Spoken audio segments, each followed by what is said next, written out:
Modded Tesla Cybertruck explores Death Valley.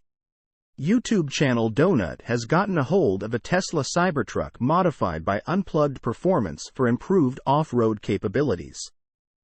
To test out this custom rig, they were given a guided tour of Death Valley and Cerro Gordo by the Descent off-road crew, who made the excursion in their own modified Toyota Land Cruisers. Their trip began in Alabama Hills, a scenic area in the shadow of the Santa Monica Mountains.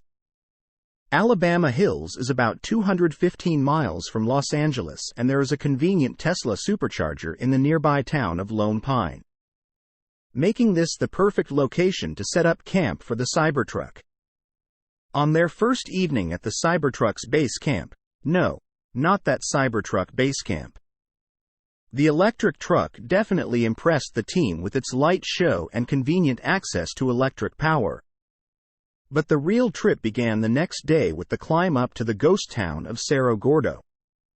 This is usually considered to be a moderately challenging route, but nothing the trucks here could not handle. The terrain did take its toll on the Cybertruck's range, of course, with the truck losing 8% of charge on a 7-mile climb. But the video production team really seems to be playing up the range anxiety angle here. The trip to Cerro Gordo from their base camp is less than 30 miles away, and there is a supercharger between their destination and their campsite. Not that it was ever any concern, since they started their day with a charge of about 69% and arrived at Cerro Gordo with 53% battery remaining.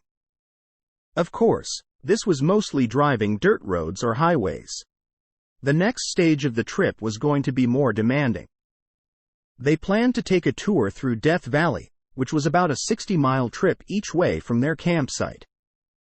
Once there, after some time doing a bit of light off-roading, they planned to take the trucks to a hot spring on the other side of the mountains.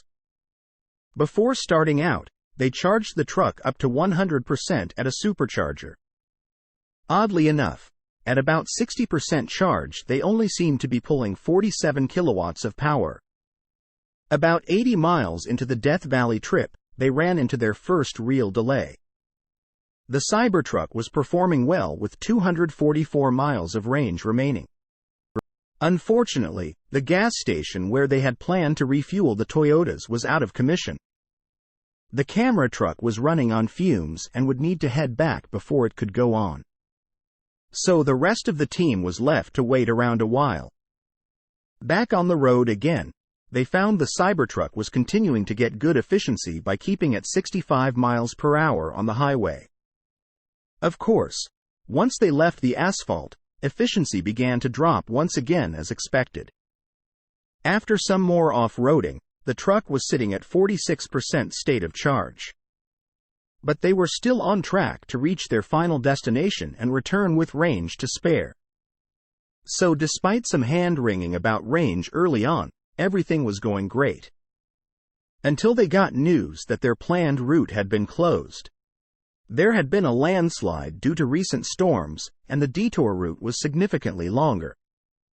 Having not planned for this, and with only 43% range remaining, the team decided to pass up the final leg of the trip and head back to civilization. Overall, it was a successful trip, and everyone enjoyed their time. But when off-roading or traveling in areas with very little infrastructure, it's pretty easy for your plans to get derailed. Plenty of electric vehicles have made similar trips to Death Valley in the past, and there are even some L2 charging opportunities at hotels in the park area. So planning a multi-day trip is plenty doable, especially if you can charge overnight. Source: reposted and summarized from @insideevs.